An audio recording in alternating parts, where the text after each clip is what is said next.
नमस्कार दोस्तों, स्वागत है आपका अपने YouTube channel Rahul Savarna GS पर। दोस्तों आज हम लोग आपकी जो कक्षा ले रहे हैं आप पिछले 4 दिन से लगातार, आज उसका पार्ट 5 है, कक्षा 3, 4, 5, 6, 7 और 8। यदि इन सब का एग्जाम आप लोग का अभी चल ही रहा होगा, नहीं एग्जाम दिए होंगे या देने वाले होंगे, तो इस क्लास को आप जरूर देखिएगा। बहुत मजा आने वाला है, बहुत मजा आने वाला है, बहुत मजा आने वाला है। और ये बहुत बेसिक ही है, लेकिन आपके हर एग्जाम में, बिहार का जो भी एग्जाम होगा, चाहे बिहार पुलिस हो, बीपीएससी सुपर टेट हो, दरोगा हो, हर एग्जाम में यह आपको बहुत काम करेगा। इसलिए शुरू से अंत तक इस क्लास को आप लोग जरूर देख लेंगे। चलिए तो आइए स्टार्ट किया जाए और एक लाइन को समझते हुए हम लोग मेरे दोस्त आगे की ओर बढ़ेंगे। इसमें क्या थोड़ा छोटा दिख रहा है, इसको हम लोग थोड़ा बड़ा कर लेते हैं ताकि वो आसानी से आपको दिख सके। नहीं, चीजें थोड़ी बड़ी रहेगी तो देखने में थोड़ा सा आपको आसान हो जाएगा। क्लियर? एकदम आराम से समझते हुए हम लोग आगे और बढ़ेंगे। अरे बढ़ाने से कुछ नहीं होना मेरे दोस्त। बहुत ज्यादा बड़ा हो गया। चलिए तो आते हैं मेरे दोस्त, चलते हैं।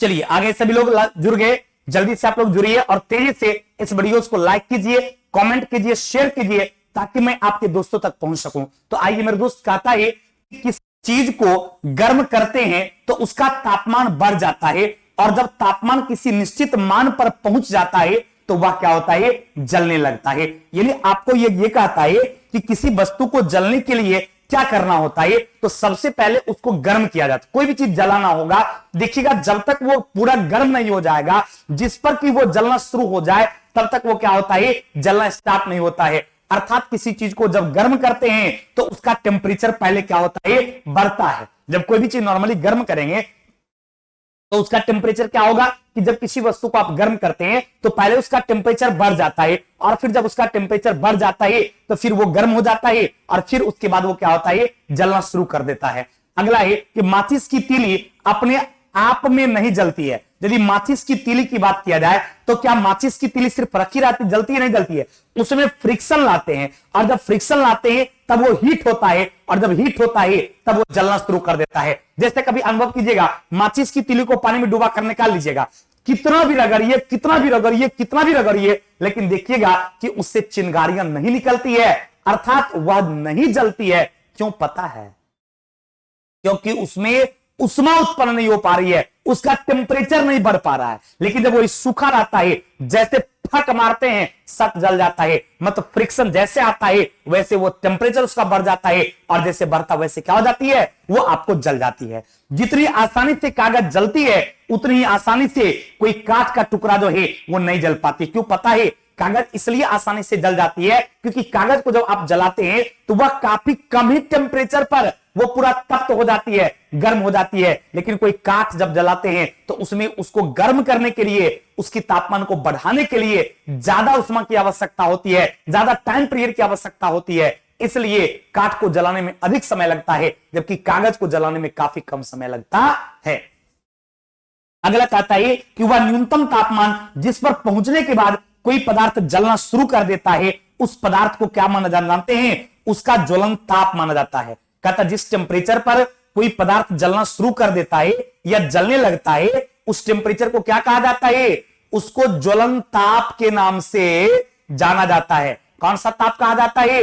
जिस टेम्परेचर पर कोई पदार्थ जो है वो मेरे दोस्त जलना शुरू कर देता है, उस टेम्परेचर को ही ज्वलन ताप के नाम से जाना जाता है। क्वेश्चन पूछेगा कि जिस टेम्परेचर पर कोई पदार्थ जलना शुरू करता है उस टेम्परेचर को क्या कहा जाता है, तो उसे ज्वलन ताप के नाम से जाना जाता है। किस ताप के नाम से? उसे ज्वलन ताप के नाम से जाना जाता है।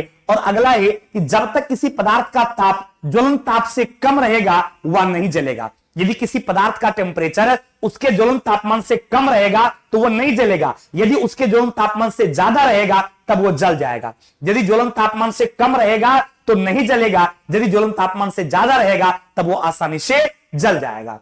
अगला है कि ज्वलन ताप जो है पदार्थ की प्रकृति पर निर्भर करता है। किसी भी जो पदार्थ का ज्वलन टेम्परेचर किसका ज्यादा होगा, किसका कम होगा, ये सब किस पर डिपेंड करता है, ये सब उसकी प्रकृति पर निर्भर करता है, उसके नेचर पर डिपेंड करता है। गर्मी के दिनों में कुछ स्थान पर सूखी घास में आग पकड़ लेती है, जिससे पूरा जंगल आग की लपेट में आ जाती है, जिसे हम लोग क्या कहते हैं, दावानल कहते हैं। नहीं, कभी कभी ऐसा देखिएगा कि सूखी लकड़ी जंगल में बहुत ज्यादा जब रहती है, उसमें किसी पत्थर के चिंगारी से भी या कोई भी सिगरेट पीकर माचिस जलाकर वो फेंका और उसकी वजह से पूरा आग लग गया, और उस आग लगने की वजह से क्या हो गया, पूरा का पूरा जंगल जो है वो आपका जल गया, तो उसको क्या कहा जाता है, उसको दावानल कहा जाता है। क्या कहा जाता है भाई, उसको दावानल कहा जाता है। और वह पदार्थ जो ज्वलन तापमान उस पदार्थ की रासायनिक प्रकृति पर निर्भर करता है। कहता हुआ पदार्थ का ज्वलन टेम्परेचर जो है किस पर डिपेंड करता है, किसी भी पदार्थ का ज्वलन तापमान जो है उस पदार्थ के रासायनिक प्रकृति पर निर्भर करता है। किस पर निर्भर करता है, तो उस पदार्थ के रासायनिक प्रकृति पर निर्भर करता है। पेट्रोल का ज्वलन तापमान जो है केरोसिन के ज्वलन तापमान से कम होता है। यदि पेट्रोल की बात किया जाए तो उसका ज्वलन तापमान जो है केरोसिन तेल की ज्वलन तापमान से क्या होता है, कम होता है। इसलिए पेट्रोल जो है तुरंत जल जाती है, मतलब केरोसिन तेल की अपेक्षा यदि आप पेट्रोल में जलाएंगे तो तुरंत जल जाएगा, लेकिन केरोसिन तेल में उतनी जल्दी नहीं जलती है। अगला है कि सफेद फास्फोरस नामक पदार्थ का ज्वलन तापमान जो है, ध्यान रखना है, सफेद फास्फोरस नामक पदार्थ का ज्वलन तापमान जो है इतना कम होता है कि वह कमरे के तापमान पर भी जल उठता है। क्वेश्चन पूछेगा, सफेद फास्फोरस का ज्वलन तापमान जो है वो बहुत कम होता है, इसलिए रूम टेम्परेचर पर भी थोड़ा सा निम्नलिखित वायु मिलता है तो वह जलने लगता है, और ये सफेद फास्फोरस जो है ये जलने के साथ पीली लौ देता है। कभी कभी क्वेश्चन पूछता है कि सफेद फास्फोरस जब जलता है तो उसकी लौ का कलर कैसा होता है, तो उसकी लौ जो निकलती है उसका कलर पीला होता है। इसलिए याद रखना कि आपका जो सफेद, ये क्या बोलते हैं उसको, ये सफेद फास्फोरस है, इस सफेद फास्फोरस को किस फास्फोरस के नाम से जाना जाता है, तो याद रखिएगा इस सफेद फास्फोरस जो है, इस सफेद फास्फोरस को पीले फास्फोरस के नाम से जाना जाता है। किस फास्फोरस के नाम से, तो सफेद फास्फोरस जो है इस फास्फोरस को पीले फास्फोरस के नाम से भी जाना जाता है, क्योंकि ये जलने के बाद जो है पीली लौ देता है, इसलिए इसको पीले फास्फोरस कहा जाता है। क्वेश्चन पूछेगा फास्फोरस, नहीं सवाल आपसे पूछेगा कि सफेद फास्फोरस को किस नाम से जाना जाता है, तो आप आंसर क्या दोगे, सफेद फास्फोरस को पीले फास्फोरस के नाम से जाना जाता है, क्योंकि ये जलने के बाद जो है वो आपको पीली लौ देता है। अगला है, कुछ पदार्थ अत्यधिक ज्वलनशील होता है और कुछ पदार्थ जो है वो कम ज्वलनशील होता है, क्योंकि कुछ पदार्थ का जलना जो है संभव नहीं होता है। कहता जिसका ज्वलन ताप कम रहता है उस पदार्थ को जलाना जो है वो संभव नहीं हो पाता है, अतः पदार्थ के ज्वलन ताप को बढ़ाना पड़ता है। क्लियर ना बाबू, चलिए। कहता यदि पदार्थ जलता है तो दाह कहलाता है, और नहीं जलता उसको क्या बोलते हैं, अदाह। दाह का मतलब क्या होता है, जो पदार्थ जलना शुरू करता है उसको दाह बोलते हैं, और जो पदार्थ नहीं जलता है उसको क्या कहा जाता है, उसको अदाह के नाम से जाना जाता है। यानी जो जलेगा वो आपका दाह कहलाएगा, और जो नहीं जलेगा वो क्या कहलाएगा, अदाह कहलाएगा। यानी दाह पदार्थ जो है इसमें आपका पुआल आ जाएगा, जिसको आप एस्टा बोलते हैं, मिट्टी का तेल आ जाएगा, कागज आएगा, कोयला आएगा, ये सब क्या है, ये सब दाह पदार्थ है। और अदाह पदार्थ की बात करेंगे तो इसमें पत्थर के टुकड़े आ जाएगा। अदाह पदार्थ जो है इसमें आपका ईटा आ जाएगा, पत्थर आ जाएगा, ये सब क्या है, संगमरमर आ जाएगा, ये सब क्या है, अदाह पदार्थ है, अर्थात वो सब जलता नहीं है। अगला आपका है कि दो पत्थर को आपस में अंधेरे में बहुत जोर से रगड़ने पर उससे चिंगारी सी निकलती दिखाई देती है। कहते दो पत्थर को जब आप रगड़ेंगे तो उससे क्या होता है, फ्रिक्शन उत्पन्न होता है, और उसकी फ्रिक्शन होने से क्या होती है, उससे चिंगारियां निकलती है, और उस चिंगारी निकलने से क्या होता है कि उससे यदि आप जंगल में इस तरह से दो पत्थर को टकरा दीजिएगा तो उसकी चिंगारियां जो निकलेगी उससे आपके जंगल में आग भी लग सकती है। अतः जंगल में जो आप लोग ये एंशिएंट हिस्ट्री पढ़े होंगे तो उसमें आप प्रागैतिहासिक काल से पहले, यानी पूर्व प्रागैतिहासिक काल को पढ़ेंगे, या पूरा प्रशासन काल से भी पहले की अवस्था जब पढ़िएगा तो उस समय क्या हुआ था कि पत्थर से पत्थर ही टकराया था, और पत्थर में के पत्थर टकराने से ही आग का आविष्कार हुआ था। अतः कभी अभी भी हम लोग क्या करते थे, अंधेरा में जब छोटा बच्चा थे तो गिट्टी को गिट्टी पर फेंक देते थे, चिंगारी निकलते, देखो हम जादू से आग निकाल देते हैं। ये सब खेला आप भी बचपन में जरूर किया होंगे, किया ना मेरे दोस्त। चलिए पक्का ना, चलिए एकदम एकदम इसी तरह से लगातार आप लोग मेरे दोस्त बने रहिए, यकीन कीजिए एक से एक बढ़कर लाइन आप देखने को मिलेगा। बोले ये बेसिक है लेकिन बहुत इंपॉर्टेंट है, और एग्जाम में इसी स्तर का क्वेश्चन आप 1 to 5 और 6 to 8 का एग्जाम जो दे रहे हैं आपको इसी स्तर का क्वेश्चन पूछ रहा है, और पूछेगा भी भविष्य में। और जो सीटेट की तैयारी करते हैं ने उनके लिए भी बहुत इंपॉर्टेंट है, बिहार के हर एग्जाम के लिए ये बहुत ज्यादा महत्वपूर्ण है। क्लियर। अगला है कि आपका ये हैंड लेंस से कागज के टुकड़े को सूर्य की रोशनी में कागज पर केंद्रित करने पर कागज गर्म जलने तक। कहता हैंड लेंस जो होता है, नहीं बचपन में इस तरह का प्रैक्टिकल हम लोग स्कूल में करते थे, हैंड लेंस लेकर कागज के टुकड़ा को रखते थे और जब उस पर लाइट मारते थे फिर कागज का टुकड़ा जल जाता था, नहीं कागज गर्म होकर जल जाता था। हैंड लेंस से कागज जलने लगता था। जब हैंड लेंस का यूज करते थे और लाइट से, तो कागज क्या होता था, आपका कागज जो है वो जलने लगता था। अगला, किसी भी चीज को जलाने के लिए उसमें उष्मा जो है या गर्मी की जरूरत होती है। हेलो हेलो, बोलिए जल्दी।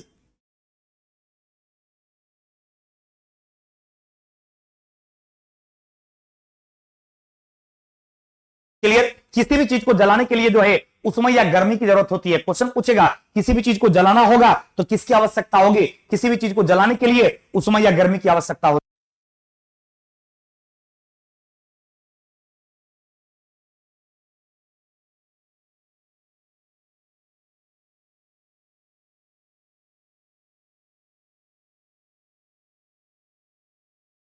क्लियर हो गया मेरे दोस्तों? नहीं, कहता कोई भी चीज को आपको जलाना होगा तो उसके लिए क्या करना होगा, उसके लिए उपयुक्त गर्मी जितनी उसको चाहिए उतनी गर्मी की आवश्यकता होती है, नहीं तो फिर वो पदार्थ जलना जो है वो शुरू नहीं करेगा। अगला है कि अलग नहीं, कहता है कि अलग अलग पदार्थ का जलन तापमान जो अलग अलग नहीं, अलग अलग टेम्परेचर के लिए यदि जलन तापमान की बात करेंगे वो बिल्कुल अलग होता है। जैसे कि रोसी तेल का थोड़ा कम होता है, पेट्रोल डीजल का उससे ज्यादा होता है, पेट्रोल का उससे भी ज्यादा होता है, लकड़ी का उससे भी कम होता है, नहीं कोयला का थोड़ा उससे ज्यादा होता है। तो इस तरीके से अलग अलग पदार्थ की बात किया जाएगा तो सबका ज्वलन ताप जो मेरे दोस्त होता है वो आपको बिल्कुल अलग अलग होता है। किसी पदार्थ का ज्वलन तापमान कम होता है तो किसी पदार्थ का ज्वलन तापमान क्या होता है, ज्यादा। कोई पदार्थ जो है उसका ज्वलन तापमान जो मेरे दोस्त है वो कम होता है तो किसी पदार्थ का ज्वलन ताप क्या होता है,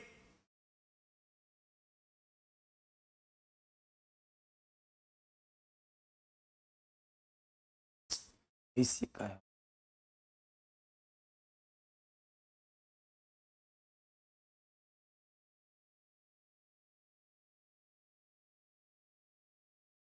चलिए अब देखिए आगे कहता है कि जलना क्या है, जलना एक रासायनिक प्रतिक्रिया है। जलना जो मेरे दोस्त है, ये जलना क्या है मेरे दोस्त, कि जलना जो है ये एक प्रकार की रासायनिक प्रक्रिया है जिसमें तीन चीज को हमेशा याद रखना है। बिल्कुल ध्यान से समझेंगे मेरे दोस्त, जलना जो है वो एक प्रकार की रासायनिक प्रक्रिया है और इसमें तीन चीज जो है वो आपको याद रखना है। एक ज्वलनशील पदार्थ का होना, दूसरा ज्वलन तापमान का होना और तीसरा हवा का होना। यदि ये तीन चीजें आपको नहीं है तो समझिए किसी पदार्थ का जलना जो है वो बहुत मुश्किल हो जाता है। अगला, बरसात के मौसम में माचिस की तीलियां जो है एवं लकड़ी आसानी से नहीं जलती है क्योंकि वातावरण का तापमान जो है वो बहुत कम रहता है और नमी भी रहती है और इसकी वजह से जो है वह उपयुक्त टेम्परेचर जो इसलिए होना चाहिए, ज्वलन तापमान जो होना चाहिए वो मौजूद नहीं हो पाती है और पदार्थ जो है वो सही तरीका से जल नहीं पाती है। अतः बरसात के मौसम में जो है किसी चीज को जलाना जो है वो थोड़ी कठिन हो जाती है। क्लियर? गर्मी में तापमान ज्यादा रहता है इसलिए माचिस की तीली या फिर गोईठा जो है वो आसानी से क्या होती है, वो आपको जल उठती है। गोईठा लकड़ी को केरोसिन तेल में डालकर जलाने से आसानी जल जाती है। माचिस बनाने का सबसे पहला प्रयास जो है सन 1680 ईस्वी में किया गया था। यानी माचिस को सबसे पहली बार कब बनाया गया था, माचिस बनाने का प्रयास जो है वो सबसे पहली बार जो है ये आपको 1680 में किया गया था। कब किया गया था, तो आपको 1680 में सबसे पहले जो है माचिस बनाने का जो है प्रयास किया गया था। रॉबर्ट बॉयल ने, ध्यान देना, ये रॉबर्ट बॉयल ने कागज के टुकड़े पर सफेद फास्फोरस लगाकर उसे सल्फर लगे कागज पर रखा। ऐसा करने से कागज में क्या हो गया, आग पकड़ लिया। कहता कागज के टुकड़े पर क्या किया, वो सफेद फास्फोरस डाला और उस पर सल्फर थोड़ा डाल दिया और वो कपड़ा कागज में क्या हो गया, आग पकड़ ली। इसीलिए सफेद फास्फोरस को हाथ से नहीं छूने और पानी के अंदर रखना पड़ता है। यानी आपका सफेद फास्फोरस जो है यदि उसको हाथ से छुएंगे तो तुरंत जलने लगता है। अतः सफेद श्वेत फास्फोरस को जो है वो कहां रखा जाता है, तो याद रखिएगा पानी में डुबाकर। क्वेश्चन एग्जाम में आपसे पूछा जाएगा कि सफेद फास्फोरस जो है, श्वेत फास्फोरस जो है उसको कहां रखा जाता है, तो श्वेत फास्फोरस को जो है वो पानी में डुबाकर रखा जाता है। कहां रखा जाता है भाई, तो उसको पानी में डुबाकर जो है वो रखा जाता है। अगला, ये पदार्थ को जलने के लिए आवश्यक जो शर्त होती है यह है कि पदार्थ को गर्म करके एक निश्चित तापमान पर पहुंचाना पड़ता है और दहन के लिए हवा का होना जरूरी होता है। जलती हुई मोमबत्ती को जार से ढकने पर बुझ जाता है। जलती हुई मोमबत्ती में यदि आप उसको एक जार रख देंगे, उसके ऊपर एक बर्तन रख देंगे, तो फिर बर्तन रखने के बाद क्या होगा, वो बुझ जाता है, क्योंकि उसके लिए जो उपयुक्त ऑक्सीजन चाहिए, उपयुक्त हवा चाहिए, वो नहीं मिल पाएगा और वो जार आपका क्या हो जाएगा, बुझ जाएगा। अतः जलने के लिए हवा का भी होना उतना ही आवश्यकता है जितना आवश्यकता ज्वलन तापमान का है। किसी ऑब्जेक्ट को जलने के लिए हवा की भी आवश्यकता उतना ही है जितना कि उपयुक्त टेम्परेचर का है, जितना कि उपयुक्तता ज्वलन तापमान का है। क्लियर।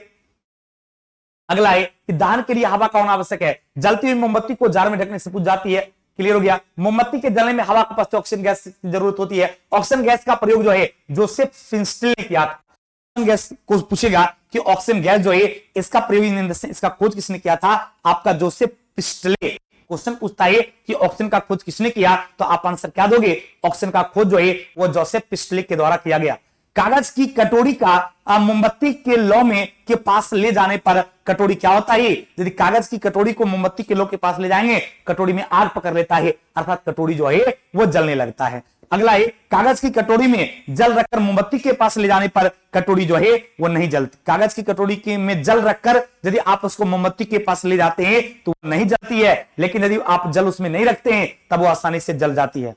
कागज के कटोरी से उष्मा का संचरण जल में होता है रहता है, इसीलिए कागज जो है जलने से बच जाता है। यदि कागज की कटोरी को यदि आप मोमबत्ती के सामने ले जाते हैं तो नहीं जलता है, पानी रखा हुआ रहता है। क्यों? क्योंकि वो टेम्परेचर को क्या करती है, वो पानी के रूप में उष्मा को संचारित कर देती है और पानी उससे गर्म होने लगता है, लेकिन आपकी कागज की कटोरियां जो है वो आपको नहीं जलती है। क्लियर। चलिए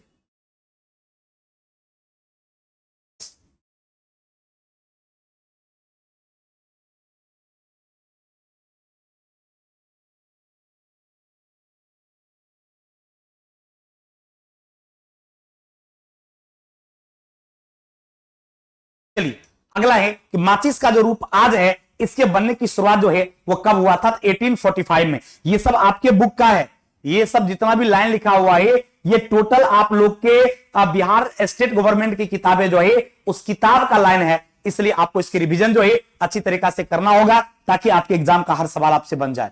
नहीं, अगला कहता है माचिस का जो रूप आज आप देख रहे हैं इसके बनने की शुरुआत जो है आपका 1845 में हुआ था और लाल फास्फोरस के बाद हुआ था। नहीं, माचिस की तीली जो है इसका 1845 में जो है ये बनना शुरू हुआ था और माचिस की तीली में जो फास्फोरस रहता है वो आपका लाल फास्फोरस है, क्योंकि क्वेश्चन पूछा जाता है कि लाल फास्फोरस का यूज कहां किया जाता है, तो याद रखिएगा मेरे दोस्त, लाल फास्फोरस का यूज जो है ये माचिस की तीली में किया जाता है। लाल फास्फोरस का यूज जो है वो आपका बम बारूद ये सब बनाने में किया जाता है। और मानव की हड्डी में कौन फास्फोरस रहता है, तो श्वेत फास्फोरस।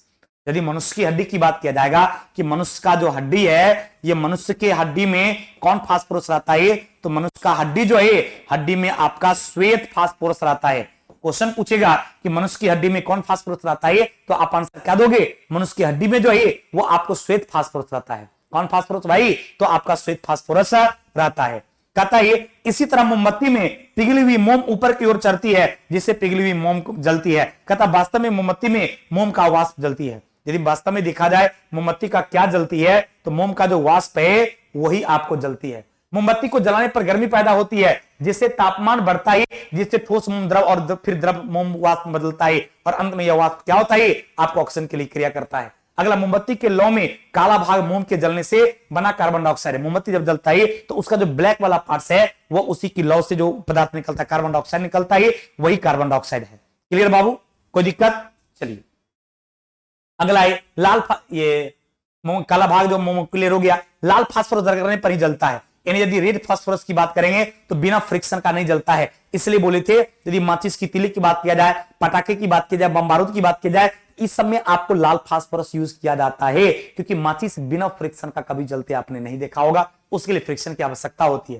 कहता है घरों की में माचिस की तीलियां पर लगाया रसायन जो है वो पोटेशियम क्लोरेट है। क्वेश्चन पूछता है कि रसायन ये घरों में जो हम लोग माचिस यूज करते हैं उसके ऊपर जो तीली के ऊपर लगा रहता है जो अलग अलग कलर में आपको दिखता है, कोई लाल, कोई काला, कोई पीला, इस तरह का, वो आपका रसायन क्या है, पोटेशियम क्लोरेट। क्वेश्चन पूछता है कि घर में जिस माचिस की तीली का आप यूज करते हैं उसके ऊपर में क्या लगा रहता है, तो आपका लगा रहता है पोटेशियम क्लोरेट। कहता है डिब्बी पर लाल फास्फोरस और सल्फर लगा रहता है। कहता है डिब्बा जो है उसका उस पर क्या रहता है, तो उस पर लाल फास्फोरस और सल्फर लगा रहता है। कौन कौन भाई, तो आप डिब्बी जो है, अब बताओ मेरे दोस्त, यदि ये सब क्वेश्चन एग्जाम में पूछ दिया जाएगा तो बच्चा कहेगा बाप रे बाप, क्वेश्चन पता नहीं सर कहां से पूछ दिया था, समझ में नहीं आ रहा था, क्योंकि आपने जो कंपटीशन की तैयारी किया है उसकी एक अलग साइंस थी, लेकिन आप जो एग्जाम दे रहे हैं, आप 1 to 5, 6 to 8, 9, ये सब का एक बेसिक साइंस है जो कि आपको क्लास बिहार बोर्ड में आपने पढ़ा था, जब क्लास 5 में, 6 में, 7 में, 8 में, ये मैक्सिमम चीज आपको 8 क्लास का देख रहे होंगे अभी। तो कहने का मतलब था इस स्तर से जो आप पढ़े थे, इस स्तर में इस चीज को जानना जरूरी है, क्योंकि भले वो आपसे 1 to 5 दीजिएगा, लेकिन सवाल वो 8 के 9 तक की सिलेबस का पूछेगा, इसलिए किसी भी स्थिति में ये चीज आपके लिए जानना जरूरी था।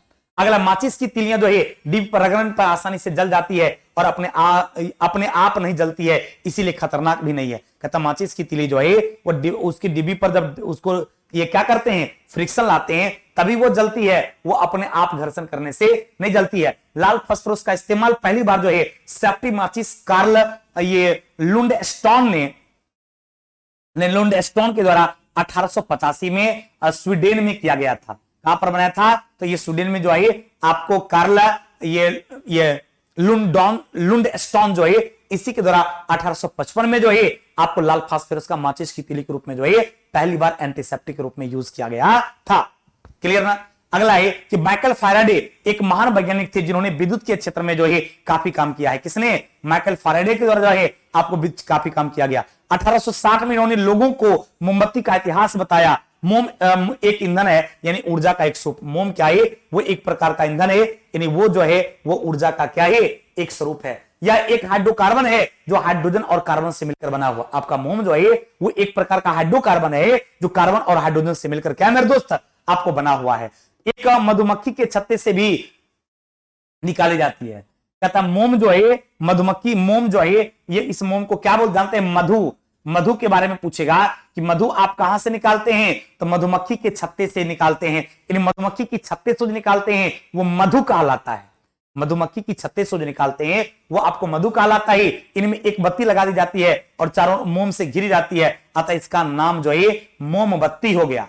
कहता है जो है मोम जो है उसके बीच में क्या रहता है, एक धागा लगा दिया जाता है कॉटन का, और फिर जब उसमें आग लगाते तो वो जलता है। तो चूंकि मोम में बत्ती लगा दिया गया है अतः उसको क्या कहा जाता है, मोमबत्ती कहा जाता है। मोम में चूंकि जो आप बत्ती लगाते हैं, इस बत्ती को क्या कहा गया मेरे दोस्त, मोमबत्ती कहा जाता है। अगला है कि बत्ती जब जलने लगती है तो आपस या आसपास मोम पिघलने लगती है, और पिघले मोम धागे की सहायता से ऊपर चढ़ता है और गर्म होकर क्या करता है, हाइड्रोजन और कार्बन डाइऑक्साइड देता है। यानी क्वेश्चन पूछता है कि जब मोमबत्ती जलता है तो उससे कौन कौन सी गैस से निकलती है। अब बताइए, जब ये क्वेश्चन पूछा जाएगा मैक्सिमम बच्चा क्या करेगा, सिर्फ और सिर्फ कार्बन डाइऑक्साइड आंसर मारेगा, और जैसे मारेगा सब जो बोरा में चल जाएगा, इन्हें उसका मामला फंस जाएगा, आंसर गलत तो हो जाएगा।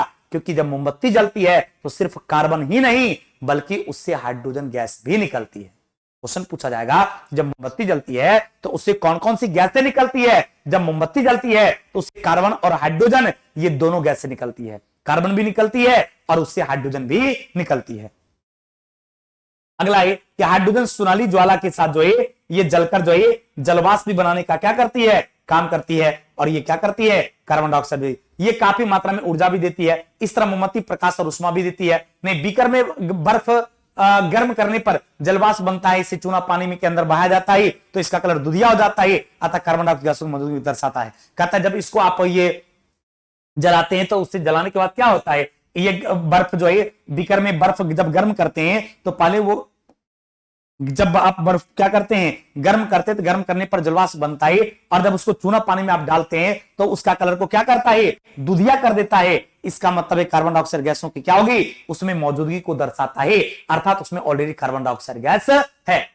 अगला है कि जब किसी ईंधन को जलाते हैं तो कार्बन डाइऑक्साइड और जलवाष्प बनता है। अरे कोई ईंधन जब जलाइएगा तो उससे कार्बन डाइऑक्साइड गैस तो निकलता है, उसके साथ उससे वेपर भी निकलता है, अर्थात आपका जलवाष्प भी निकलता है। यह एक रासायनिक प्रतिक्रिया है जिसमें एक नए पदार्थ का निर्माण होता है। नहीं, कहता है कोई एक रासायनिक प्रक्रिया है जिसमें नए पदार्थ का निर्माण होता है। कहता है कि जब किसी पदार्थ को आप जलाते हैं और जलाने के बाद वो एक नया प्रोडक्ट देता है तो वो क्या है, वो एक केमिकल रिएक्शन है। जैसे कार्बन है, अब इसको ऑक्सीजन की उपस्थिति में आप जला दीजिएगा तो कार्बन डाइऑक्साइड बन जाएगा। ये प्रक्रिया क्या है? ये प्रक्रिया जो कार्बन डाइऑक्साइड आपको बना, इसको रासायनिक प्रतिक्रिया कहा जाता है या केमिकल रिएक्शन अर्थात रासायनिक अभिक्रिया के नाम से जाना जाता है। या फिर आप हाइड्रोजन को ही ऑक्सीजन की उपस्थिति में जला दीजिएगा तो इससे क्या बनता है? इससे आपको जल का निर्माण होता है। तो आपने जो हाइड्रोजन को ऑक्सीजन की उपस्थिति में जलाया और उससे जल का निर्माण हो गया, यह प्रक्रिया ही आपका केमिकल रिएक्शन कहलाता है। इस प्रक्रिया को ही जो है हम लोग रासायनिक बंधन के नाम से या रासायनिक प्रक्रिया के नाम से जानते हैं। कहता यह नया पदार्थ काफी अस्थायी होता है जिसमें काफी मात्रा में क्या होता है? ऊर्जा निकलती है। कहता उससे जो नया प्रोडक्ट का निर्माण होता तो होता ही है, इसके अलावा जो है उससे क्या होता है? नए पदार्थ का भी निर्माण होता है। क्लियर बाबू? कोई कंफ्यूजन? चलिए, उम्मीद करते मेरे दोस्त 100% जो है ये सारी बातें जो है आपके दिमाग में सेटअप हो गया हो।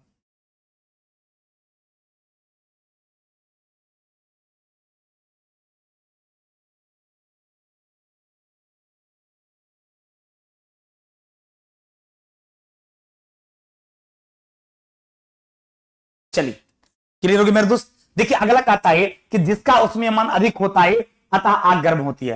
कहता है इसका उष्मीय मान जो है मेरे दोस्त वो ज्यादा होता है और जिसका उष्मीय मान ज्यादा होता है वो आपको ज्यादा गर्म हो जाएगा और जिसका उष्मीय मान कम रहता है वो मेरे दोस्त कम गर्म होगा। उष्मीय मान ज्यादा रहेगा तो फिर ज्यादा गर्म हो जाएगा और कम रहेगा तो वो क्या हो जाएगा? आपका कम गर्म होगा। कहता झारखंड का खनिज इलाका आग के लिए संवेदनशील है और यह खनन क्षेत्रों में आग लगाना जो है आम बात है। कहता झारखंड का जो खनिज इलाका होता है वहां पर आग संवेदनशील जगह माना गया, वहां पर हमेशा फायर ब्रिगेड जो है वह घूमते रहता है, कब कहां पर आग लग जाएगा इसकी कोई गारंटी नहीं है, अतः वह संवेदनशील जगह है और यहाँ खनन क्षेत्रों में जो है आग लगाना जो है आम बात हो गया। कहता आग बुझाने के लिए फायर ब्रिगेड का प्रयोग किया जाता है। क्वेश्चन पूछेगा कि आग को जब बुझे, देखिए बेसिक ये क्लास एट टेंशन का चीज है नहीं, तो उस स्टैंडर्ड में ये चीज जानना आपको जरूरी है। अब इससे क्वेश्चन पूछ देगा कि आग को बुझाने के लिए किसका यूज किया जाता है, तो आंसर क्या हो जाएगा? वहां पर फायर ब्रिगेड का यूज किया जाता है। किसका यूज किया जाता है? फायर ब्रिगेड का यूज किया जाता है। फायर ब्रिगेड आग पर जल डालती है जिसमें ज्वलनशील पदार्थ ठंडा होता है और आग को फैलाव कम हो जाता है। कहता वो क्या करती है? फायर ब्रिगेड उस पर बहुत ज्यादा जो है पानी का फोर्स डालती है, इससे क्या तो वो ठंडा हो जाता है और ठंडा होकर क्या होता है? वह जलना कम कर देता है। कहता इस प्रक्रिया में जो जलवाष्प बनता है वह बाहरी वायु की आपूर्ति बंद कर देती है और हवा बुझ जाती है। कहता वहां से जलवाष्प निकलता है वो क्या करता है? वो आउटर एयर को घेर लेता है। जब आउटर एयर को घेरता है तो हवा से संपर्क उसका टूट जाता है जहां आग लगा हुआ है, और जब हवा से संपर्क उसका टूट जाता है तो ऑटोमेटिक क्या हो जाती है? आग आपकी बुझ जाती है। क्लियर? कहता है विस्फोटक तीन तीव्र दान के लिए का एक उदाहरण है। ज्वाला में तीन क्षेत्र होता है, एक बाहरी क्षेत्र, एक मध्य क्षेत्र और एक आंतरिक क्षेत्र। बाहरी भाग नीला और अदीप्त होता है, यहां पूर्ण दान होता है। क्वेश्चन पूछता है कि जब ज्वाला निकलती है तो उसका बाहरी भाग जो होता है उसका कलर कैसा होता है? नीला होता है और वो अदीप्त होता है या पूर्ण दान होता है, क्योंकि यहां पर ऑक्सीजन ज्यादा उपलब्ध होता है, यह सबसे गर्म भाग होता है। कहता है सबसे बाहरी भाग जो होता है ज्वाला का, यह सबसे गर्म भाग होता है। क्वेश्चन पूछता है कि ज्वाला का सबसे बाहरी भाग क्या होता है? तो ज्वाला का सबसे बाहरी भाग जो है वो सबसे गर्म भाग होता है। मध्य भाग जो है इसका कलर कैसा होगा? पीला होगा। बाहरी भाग का कलर कैसा होगा? नीला। और मध्य भाग का कलर कैसा होगा? पीला। चमकीला दीप्त क्षेत्र होता है जहां कुछ कार्बन के कण भी होते हैं और ये गर्म होकर वाष्पित हो जाता है और चमकने भी लगता है। यदि आपसे बात किया जाएगा ये गर्म होकर वाष्पित हो जाता है और बहुत ज्यादा क्या होता है? चमकने लगता है। यहां पूर्ण दान नहीं होता है, यहां ऑक्सीजन कम, उसके बीच में जो है वहां पूर्ण दान नहीं हो पाता है क्योंकि वहां पर ऑक्सीजन का अभाव होगा। क्योंकि जहां ऑक्सीजन आपको पूर्ण रूप से रहेगा, ऑक्सीजन मैक्सिमम रहेगा, पूर्ण दान वहीं पर संभव हो पाएगा। कहता आंतरिक क्षेत्र बत्ती के एकदम नजदीक होता है और यह काला रंग का होता है क्योंकि कार्बन के कुछ कण जो है बच जाते हैं, यह सबसे कम गर्म क्षेत्र में रहता है। कहता आग के फैलाव को रोकने के लिए तीन में से किसी एक को कम करना पड़ेगा। यदि आग के फैलाव को कम करना है तो आपको दाह्य पदार्थ को हटाना होगा या फिर ऑक्सीजन की आपूर्ति को कम करना होगा या उसके ज्वलन तापमान को बढ़ाना होगा। ये तीन चीज की आपूर्ति करते हैं तो ऑटोमेटिक क्या हो जाएगा? आग आपका बुझ जाएगा। आग बुझाने वाले यंत्र जो है अग्निशमक में कार्बन डाइऑक्साइड गैस उच्च तापमान पर भरा रहता है। यदि आग बुझाने वाले यंत्र में देखते होंगे आपका जो अग्निशामक आता है इसमें कार्बन डाइऑक्साइड गैस जो है काफी हाई प्रेशर पर भरा जाता है, और जब चूंकि कार्बन डाइऑक्साइड के बारे में आपको पता है तो जलने के लिए ऑक्सीजन चाहिए और जब कार्बन डाइऑक्साइड दीजिएगा तो ऑक्सीजन का संपर्क वहां से तोड़ेगा और वो आसानी से उसको क्या करेगा, बुझा देगा। अतः क्वेश्चन पूछा जाएगा कि अग्निशामक जो यूज होता है आग को बुझाने के लिए उसमें कौन सी गैस दिया जाता है, तो कार्बन डाइऑक्साइड रहता है। लेकिन क्वेश्चन पूछेगा कार्बन डाइऑक्साइड अत्यधिक दबाव पर रहता है, कार्बन डाइऑक्साइड अत्यधिक तापमान पर रहता है, तो आंसर क्या हो जाएगा, कार्बन डाइऑक्साइड जो है वहां पर अत्यधिक दबाव पर रहता है। कार्बन डाइऑक्साइड गैस जो है वहां पर अत्यधिक टेम्परेचर पर रहता है, अत्यधिक दाब पर रहता है। कहता है दूसरे तरह की अग्निशामक यंत्र में कांच के एक शीशे में अम्ल और जिस पात्र में कांच का बोतल रखा जाता है उसमें सोडियम बाइकार्बोनेट का विलयन रखा जाता है। क्वेश्चन पूछेगा यदि यहां से दूसरी तरह की चीजें पर गौर किया जाए, नहीं तो दूसरा तरह का जो अग्निशामक होता है प्रयोगशाला में जिसका यूज होता है वहां पर क्या होता है कि सोडियम बाइकार्बोनेट का विलय रखा जाता है। वहां पर सोडियम बाइकार्बोनेट जो है उस आग को बुझाने के लिए काम करता है। आग बुझाने के क्रम में या अम्ल सोडियम बाइकार्बोनेट से क्रिया करके कार्बन डाइऑक्साइड गैस का निर्माण करता है। वो एसिड जो है सोडियम बाइकार्बोनेट से रिएक्शन करता है और वहां से कार्बन डाइऑक्साइड का निर्माण करता है जो आग का हवा से संपर्क तोड़ देता है और आग को आसानी से बुझा देता है। यानी प्रयोगशाला में जो है एसिड रखा जाता है और आपका सोडियम बाइकार्बोनेट रखा जाता है। जब वो रिएक्शन करता है तो कार्बन डाइऑक्साइड गैस निकलती है। जब कार्बन डाइऑक्साइड गैस निकलती है वहां यदि आग लग भी जाएगा तो उस आग को आसानी से बुझा दिया जाता है। क्लियर। कहता है अब सरकारी आदेश के अनुसार संस्थान या मल्टी स्टोरी बिल्डिंग में इन्हें रखना आवश्यक हो गया। आजकल आप देख रहे होंगे सरकारी हॉस्पिटल हो, अस्पताल हो या प्राइवेट स्कूल हो, ये सब जगह पर जो है इसको रखना अनिवार्य कर दिया गया है। क्लियर ना। कहता है कि यहां बिजली से आग लगी हो वहां पानी का उपयोग नहीं करना चाहिए। कहता है जिस जगह पर बिजली से कहीं आग लग जाए तो वहां पर किसका प्रयोग नहीं करनी चाहिए, वहां पर किसी भी स्थिति में पानी का यूज नहीं करनी चाहिए। जहां तेल से आग लगी हो वहां पर पानी का उपयोग जो है बुझाने के लिए नहीं होना चाहिए, क्योंकि पानी जो है वो तेल से भारी होने के कारण क्या करता है, पानी को वो ये तेल से भारी होने की वजह से तेल को दबा देता है और पानी उसके ये क्या करता है, पानी भारी होने की वजह से नीचे चला जाता है, तेल उसके ऊपर आ जाता है। यदि पानी में ये तेल में आग लगा हो या तेल की वजह से आग लगा हो तो उसको पानी से आप नहीं बुझा पाइएगा, क्योंकि तेल जो है हमेशा पानी नीचे चला जाएगा, तेल ऊपर आएगा और पानी से कभी भी आपकी तेल की आग जो है वो नहीं बुझाई जा सकती है।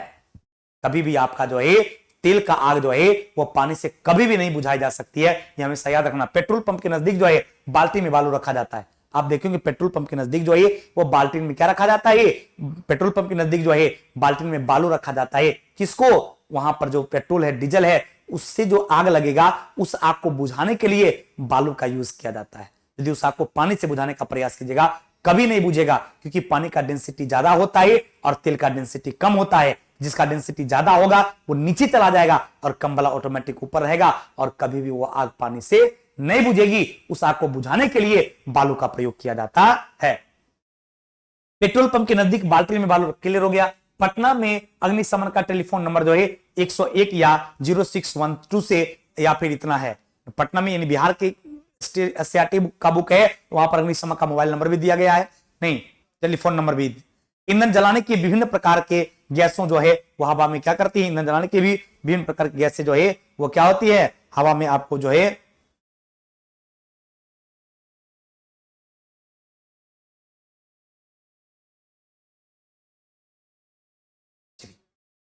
कहते हैं मोमबत्ती की ज्वाला जब स्थिर हो तो कांच के प्लेट को ज्वाला के दीप्त क्षेत्रों में ले जाने पर ज्वाला की दीप्त में उपस्थित बिना जले कार्बन कणों का कांच के प्लेट पर जमा हो जाता है, इसलिए प्लेट पर काला वलय पड़ जाता है। कहता है यदि मोमबत्ती को जलाकर वहां पर कांच का प्लेट आप लगा दीजिएगा और ढक दीजिएगा, देखिए वहां पर क्या होता है, काला कलर का वलय जो है वो आ जाता है कार्बन डाइऑक्साइड की वजह से। त्वरित और भूकंप क्या है, तो ध्यान देंगे प्रकृति के दो भयानक रूप होता है। प्रकृति का जो दो भयानक रूप है उसमें एक को त्वरित और दूसरे को भूकंप कहा जाता है। सर्वप्रथम अमेरिका वैज्ञानिक बेंजामिन फ्रैंकलिन ने बादलों में रगड़ के कारण उत्पन्न होने वाले विद्युत की उपस्थिति को जो है दर्शाया था। किसके माध्यम से, उन्होंने उसको त्वरित कहा था। सबसे पहले जो है अमेरिका के वैज्ञानिक थे, उनका नाम था बेंजामिन फ्रैंकलिन। इन्होंने बादल में रगड़ से, यानी एक बादल जब दूसरे बादल से टकराती है तो एक बादल के दूसरे बादल में टकराने के फलस्वरूप जो है उससे जो विद्युत उत्पन्न हुआ था उसी को क्या था, त्वरित कहा जाता है। और भूकंप का मतलब होता है जब पृथ्वी के अंदर किसी बाह्य और आंतरिक गड़बड़ी के कारण जब बहुत ज्यादा वाइब्रेशन उत्पन्न हो जाता है, जब बहुत ज्यादा कंपन उत्पन्न हो जाता है जिससे परेशानियां होती है, तब उसको क्या कहा जाता है, तब उसको भूकंप कहा जाता है। इन्होंने पतंग में नुकीला ये चालक लगाया और डोर रेशम का रख दिया, इसके नीचे डोर के चांदी की धातु बांध दी और बादल के पास जब तब रगड़ा गया तो विद्युत आवेश नमयुक्त रेशम से होकर जो है चालक तक आ गया। कहता बेंजामिन ने जब उंगली लगाया तो उन्हें झटका लगा और चिंगारी दिखाई दी। कहता बेंजामिन फ्रैंकलिन ने जब उंगली लगाया तो काफी झटका दिया और उससे काफी चिंगारियां बाहर निकलने लगी। इसी प्रयोग को रूसी वैज्ञानिक रिचमैन ने दोहराया, लेकिन ज्यादा विद्युत आ जाने के कारण उसकी मौत हो गई। कहता इसका प्रयोग की को कदापि नहीं करना चाहिए क्योंकि बिजली की अत्यधिक मात्रा में भी आ सकती है। क्लियर? देखिए इसका प्रयोग फ्रैंकलिन बेंजामिन ने किया था, जिसको बहुत ज्यादा झटका लगा, लेकिन रूस के वैज्ञानिकों की क्या हो गई, इसमें मौत हो गई। अतः कभी भी बिजली से, आग से, पानी से कभी भी खिलवाड़ नहीं करनी चाहिए क्योंकि ये तीनों चीज किसी के बस में नहीं है। आग, पानी और बिजली जो है ये इसके साथ कभी भी भूल कर भी हम लोगों को या किसी भी लोगों को खिलवाड़ नहीं करनी चाहिए। कहता जीवाश्म ईंधन के जलने से नाइट्रोजन और सल्फर इत्यादि के ऑक्साइड बने होते हैं जो बादलों के साथ अम्ल वर्षा करवाती है। क्वेश्चन पूछता है कि आखिर अम्ल वर्षा जो है, इस अम्ल वर्षा का कारण क्या होता है? तो जीवाश्म ईंधन के जलने से जो है नाइट्रोजन और सल्फर इत्यादि के ऑक्साइड बनते हैं जो बादलों के साथ क्या करता है, एसिडिक रेन का अर्थात अम्लीय वर्षा का जो है वो कारण बनता है। कहता दहन एक रासायनिक अभिक्रिया है, यानी ज्वलनशील पदार्थ और ऑक्सीजन के बीच की क्या है अभिक्रिया। दहन एक रासायनिक अभिक्रिया है, यानी ज्वलनशील पदार्थ और ऑक्सीजन के बीच की अभिक्रिया है। कहता ऑक्सीजन की उपस्थिति में ज्वलनशील पदार्थ के जलने पर उष्मा और प्रकाश उत्पन्न होने की प्रक्रिया को जो है दहन कहा जाता है। कहता है ऑक्सीजन की उपस्थिति में ज्वलनशील पदार्थ का जलने से की प्रक्रिया जो है उसको दहन कहा जाता है। किसी दुर्घटना में कोई व्यक्ति आग की चपेट में यदि आ जाए तो समझिए कंबल में लपेट लेने से ऑक्सीजन से दूर हो जाएगा। और यदि कोई व्यक्ति कहता कोई दुर्घटना में कोई व्यक्ति आग में की चपेट में आ गया तो आप उसकी बॉडी पर पानी मत दीजिए, उसको एक बहुत बड़ा कंबल चादर से उसको पूरी लपेट दीजिए ताकि उसका बॉडी पूरा चादर से लपटा जाने से क्या होगा कि एयर का संपर्क जो है उसकी बॉडी से टूट जाएगा। और जब एयर का संपर्क उसकी बॉडी से टूटेगा तो ऑटोमेटिक उसकी बॉडी की आग क्या हो जाएगी, वह बुझ जाएगी। मेरे दोस्त आज हम आपकी सेवा यहीं रोकते हैं, फिर इसी तरह से अगले क्लास में मुलाकात होगी तो हम आपको सेवा देंगे। थैंक यू वेरी मच, बहुत बहुत धन्यवाद।